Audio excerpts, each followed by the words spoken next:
Hello guys, ayan, welcome to my channel. At for today's video, i-update po natin ang latest po sa teleseryeng Abot Kamay na Pangarap. So ang latest po ngayon ay nagkaroon na po ng engagement party si Lynette at si Dr. Carlos. Sa engagement party na yun, halos lahat po ng mga staff ng Eastridge at saka ng Apex ay invited po. Si Moira po, hindi po siya invited, pero bigla po siyang sumulpot doon sa engagement party at sinabi niya sa mga bisita na meron daw siyang dalang bomba at any moment daw ay sasabog daw ito. So syempre nataranta yung mga bisita.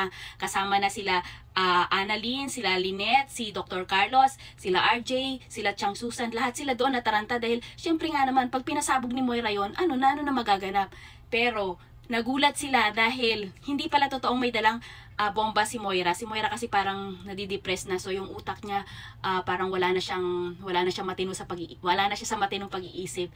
Sinabi niya na wala daw siyang dalang bomba pero meron daw siyang dalang pasabog na sinabi niya kay Carlos na baka mas magulantang siya sa ipapasabog niya. So, ang inisip naman ni Carlos, ni Dr. Carlos, nataranta siya, baka ang iniisip niyang i-reveal ni Moira ay siya yung tatay ni Zoe. So parang pinipigilan niya si Moira. Pero biglang may pinakita si Moira sa monitor na picture ni Lynette at ni RJ na parang naghahalikan kasi di ba nagkaroon sila ng bonding silang tatlo ni Annalyn, ni Doc RJ at ni Lynette. So, doon sa banding na yon, nag-attempt si RJ na halikan si Lynette, pero hindi naman pumayag si Lynette, tumanggi si Lynette. So, yun yung napicturean nung inutusan ni Moira na mag-tik-tik sa ginagawa ni RJ. So, ayan, yun ang pinakita mismo sa monitor ni Moira. So, ayan, nagkagulo na sila kasi nagalit si Doc Carlos, nawalan siya ng tiwala kay Lynette.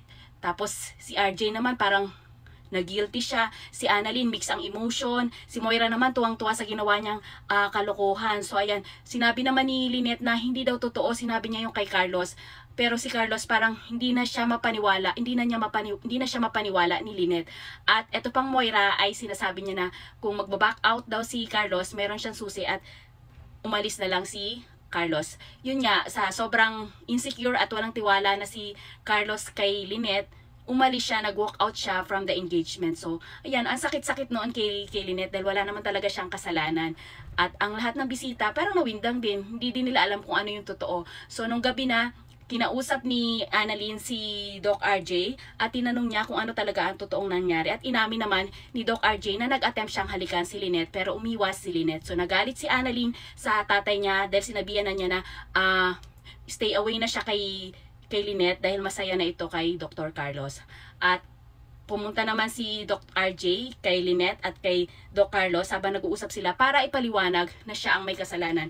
Pero hindi na naging maganda ang usapan dahil lasing na si Doc Carlos dahil umiinom siya at sinuntok na niya si Doc RJ dahil sobrang galit na siya kay Doc RJ. Pero narinig din ni Doc RJ na sinasabi ni Lynette kay Carlos na wala nang kwenta si Doc RJ sa buhay niya dahil hindi na niya gusto si RJ at wag na daw magselo si Doc Carlos. So ayan, abangan po natin kung ano pa po magaganap dito sa ginawang kalokohan ni Moira sa pagkawala ng tiwala ni Doc Carlos kay Lynette at kung ano pa po ang mga susunod sa palabas or sa teleserye na ito. Abangan nyo po dito sa channel ko dahil lagi na po ako mag-update dito sa Abot Kamay na Pangarap. Maraming salamat po sa inyong lahat.